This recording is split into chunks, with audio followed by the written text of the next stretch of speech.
Microsoft এক্সেলে দেখতে পাচ্ছেন আমার একটি ডাটা দেওয়া আছে এবং বলা হয়েছে মাত্র 5 সেকেন্ডের মধ্যে থেকে টোটাল বের করতে হবে, অ্যাভারেজ বের করতে হবে, মিনিমাম বের করতে হবে এবং ম্যাক্সিমাম বের করতে হবে। এখন যদি ডাটাটা আপনার অনেক বড় হয় এবং আপনি যদি সেটা ম্যানুয়ালি করতে যান সেক্ষেত্রে কিন্তু অনেক টাইম লাগবে এবং ভুল হওয়ার সম্ভাবনাও কিন্তু অনেক বেশি। তো মাইক্রোসফট এক্সেল দিয়ে কিন্তু আপনি কিছু ফর্মুলা ইউজ করে এটিকে সুন্দর মতো সঠিকভাবে কাজটি করতে পারবেন মাত্র 5 সেকেন্ডে।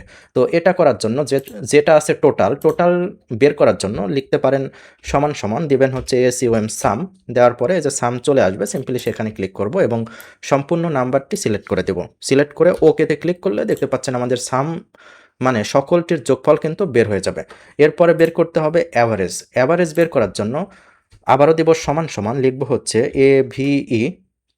এভিই লিখলে পরে দেখতে পাচ্ছেন নিচে চলে আসবে অ্যাভারেজ। তো সিম্পলি সেখানে ক্লিক করব, বা আপনারা চাইলে টাইপ করেও দিতে পারেন।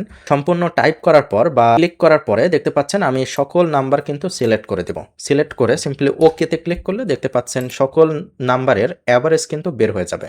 এরপরে বের করতে হবে মিনিমাম বের করার জন্য আবারও দেব সমান সমান, লিখব হচ্ছে এমআইএন লেখার পরে দেখতে পাচ্ছেন যে এমআইএন চলে আসবে, সিম্পলি সেখানে ক্লিক করব এবং সকল নাম্বার সিলেক্ট করে দেব, যেহেতু সকল নাম্বারের মধ্যে থেকে মিনিমামটি বের করতে হবে। তো সিলেক্ট করার পরে সিম্পলি ইন্টার বাটনে ক্লিক করলে দেখতে পাচ্ছেন মিনিমাম যেটা সেটা কিন্তু বের হয়ে যাবে।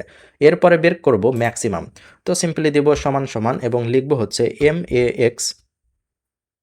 এমএএক্স লেখার পরে দেখতে পাচ্ছেন এমএএক্স চলে আসবে, সিম্পলি সেখানে ক্লিক করব এবং সকল নাম্বার সিলেক্ট করে দেব এবং ইন্টার বাটনে ক্লিক করব। তাহলে দেখতে পাচ্ছেন আমাদের কিন্তু টোটাল, অ্যাভারেজ, মিনিমাম এবং ম্যাক্সিমাম সুন্দর মতো এবং নির্ভুলভাবে বের হয়ে যাবে।